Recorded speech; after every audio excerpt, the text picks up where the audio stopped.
businesses in Antigua and Barbuda. Is this ever going to cease? Madam Speaker, business people are suffering like never before.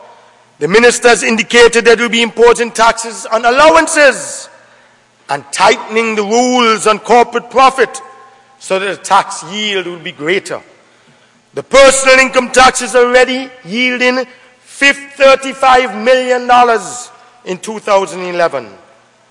The estimate for 2012, appearing on page 5 of the blue pages of the recurrent estimates, Madam Speaker, will be $54,126,414.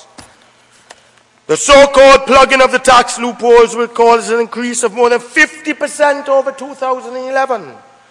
How is such an increase reasonable? What does the Minister of Finance know that the rest of Antigua and Barbuda does not? All businesses in Antigua and Barbuda at this time are undergoing extreme difficulty in making ends meet. They can't pay their utility bills. They overdraft. Interest at the banks are killing them. The cost of doing business and clearing goods at the port are exorbitant. Only 2 funeral homes are doing well, I understand. The UPP has made death prosperous in this country. You'll be collecting more than $49 million from corporate income tax in 2012. But what is the justification, Madam Speaker, for squeezing nearly $20 million additional out of business owners when they're having it so hard? The increase in the yield of the stabilization fund can only come from one source, and that is business owners. It will not be coming from employees. Hardly any enterprise in this country now can afford to increase salaries and allowances. They're laying off people. Hadid Motors, Hani Motors, Antigua Maestering Products, streamlining, making people redundant, paying them off. There's no room for growth. So it's not going to come from the employees. It's going to be squeezed from your existing corporate income taxpayers. You will be making the environment in which business operate more hostile, more aggressive, less profitable at a time when profits are already threatened. And I know the member for St. John's Rural North, he never usually agrees with me, but as a businessman he does on this matter. He does. And he represents a constituency where at least 70% of the business community resides in. And I know he hears their concerns, and he's bombarded every day by these legitimate complaints and concerns. Madam Speaker, the fact is even doctors and dentists tell of a diminishing clientele. Fewer patients are visiting their doctors and dentist offices because the patients have less to spend and they can't afford to go. As the cost of every item in the supermarket, in the drugstore, the services from APUA cost more, middle and lower income people have given up visiting their medical professionals. Trying to squeeze more taxes out of a business is a mistake. It is a mistake. It is an error. It is foolhardy, Madam Speaker. We are in the Christmas season, the time of year when businesses in this country and all over the world, especially in the merchandising and retail sectors, Madam Speaker, do their very best. But go downtown. Do your own little poll, Madam Speaker. Walk up Market Street, down High Street, Long Street, St. Mary Street, Heritage Quay. Go to Woods. All those new shopping malls out there at Fry's Hill. Speak to the business owners. Have a chat with them. Because in my informal chat with them, Madam Speaker, a score of business owners, I've learned that never before have they experienced such poor sales at Christmas. Never before. And at this time of the year, usually, Madam Speaker, retail businesses make enough money, sufficient to hold them over to nearly Easter, in order to pay all their bills that come due in January, property tax and licenses and so forth. But this Christmas, nada. It will surely be a blue Christmas. Yet the minister is addressing his mind to extracting more from the business sector in the new year. And I quote, from his budget statement, with your permission.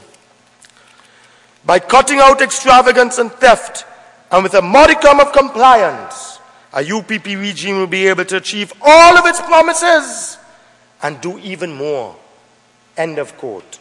Who believes that now, Madam Speaker? $706 million in recurrent revenues and $752 million in recurrent expenditure according to the 2012 budget estimates. And still, the economy is sputtering along, threatening to stall, experiencing the same difficulties in 2009. By the way, Madam Speaker, the Treasury is expected to double its revenue from $6,665,340 in 2011 to $14,608,760 in 2012. See page 3 of the Antigua estimates. Where is the additional revenue to come from, Mr. Minister? The inland revenue is to increase its revenue from $391,978,667 in 2011 to $415,367,319 in 2012. Where will the additional $25 million in new revenue come from, I ask? The personal income tax will yield that increase by changing the legislation, not by an increase in economic activity, but by changing the legislation. Businesses will be squeezed harder. Madam Speaker, we now turn our attention to customs and excise.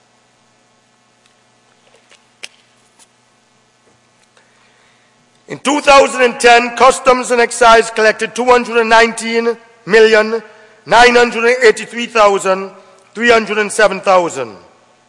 And though there has been a contraction in the economy in 2009, 2010, and 2011, revenues from customs and excise in 2012 are estimated to grow to $242,244,246, or by almost $25 million since 2010. Where is that to come from? Madam Speaker, you have been down to the port recently. Have you seen, Madam Speaker, the goods piled high up to the ceiling? Have you ever been told of the delays in processing warrants, the bottlenecks, and the additional cost to businesses as a result of the wrong computer program down there? To anticipate more revenues from customs and excise in the coming year than was collected in 2010 is to engage in fictional planning, Madam Speaker. 2012 revenues will be even less than 2010 because no additional tax measures will yield this government any more revenues. That's the point I want to make. The UPP has long reached the point of diminishing returns. And as you increase taxes by legislation, Mr. Minister, through you, Madam Speaker, you will collect less revenues, not more. That is a basic tenet of economics. This is a law of economics, not one that can be broken by this regime. Unable to grow the economy as you chase away new investments, the Category 5 hurricane, which characterized our circumstances in 2009, continues to blow, and to blow unrelentingly, Madam Speaker. You know what? Gifts are also to be taxed, the Minister has indicated. It isn't exactly the case that this category is relied upon to avoid tax. A policymaker somewhere is convinced that the tax yield can be increased by going after gifts, no matter how insignificantly. The poisoning of the business atmosphere, it will not be conducive to the business sector to have a harmonious relationship with the government. It will not be to the benefit of Antigua and Barbuda. Madam Speaker, I note that the Antigua and Barbuda Investment Agency, ABIA, created to seek out and attract investments to Antigua and Barbuda is reporting failure. Please tell this Honorable House why, as reported in paragraph 2 and page 3, on page 225 of the budget summary, that, and I quote, with your permission, much of the overall efforts of the ABIA were confined to technical advice and troubleshooting services to ongoing businesses, since the ABIA was unable to fully avail itself of opportunities for investment promotion. That's not me saying that. They quote that. Because of the lack of funding by the government, Madam Speaker, the Antigua and Barbuda Investment Authority has an increase of $2.5 million in capital expenditure. See page 228, Madam Speaker, of the budget summary. In its budget, that sum seems to be going to refurbish old buildings or factory shells, I do not know. There was no allocation for this item in 2011, Madam Speaker, and only $29,990 allocated for this item in 2010. Can the Minister explain to us, when he wraps up, the objective of this line item? $2,500,000, sir, in capital expenditure, page 228. 4 items under this head in recurrent expenditure on page 227, Madam Speaker, will attract $4.5 million more than in 2011. I would appreciate if the Honourable Minister would explain to this House what operating expense has caused the total to increase by more than $4.5 million over 2011. Madam Speaker, even the government's own Consul General, appointed by the UPP regime in New York, has reported that he has brought scores of investors to Antigua and that they have all left empty-handed. Can that be true? Can it be true? Has the utility of this new department been assessed by anyone? It seems to me that by its own admission, it has achieved very little. So, Madam Speaker, this government formed an investment authority spending nearly 10 million EC dollars a year in its early years. Madam Speaker, this body was supposed to improve, facilitate, and attract meaningful and tangible investments to this country. Not paper investments, real tangible investments on the ground, in mortar and brick. Madam Speaker, we have no investment, but we have millions spending by this body. The Ministry of Planning sits idle. The Ministry of Trade sits idle. The Ministry of Agriculture sits idle. The Prime Minister's ministry sits idle. Madam Speaker, all of the UPP ambassadors overseas sit idle. They no longer process investments to this country. In the 1980s, in the 1990s, when Lester Bird was Minister of Economic Development and Tourism and Energy, and then Ministry of Planning, he had a special unit within that Ministry of Economic Development where they would actively go out and promote investment.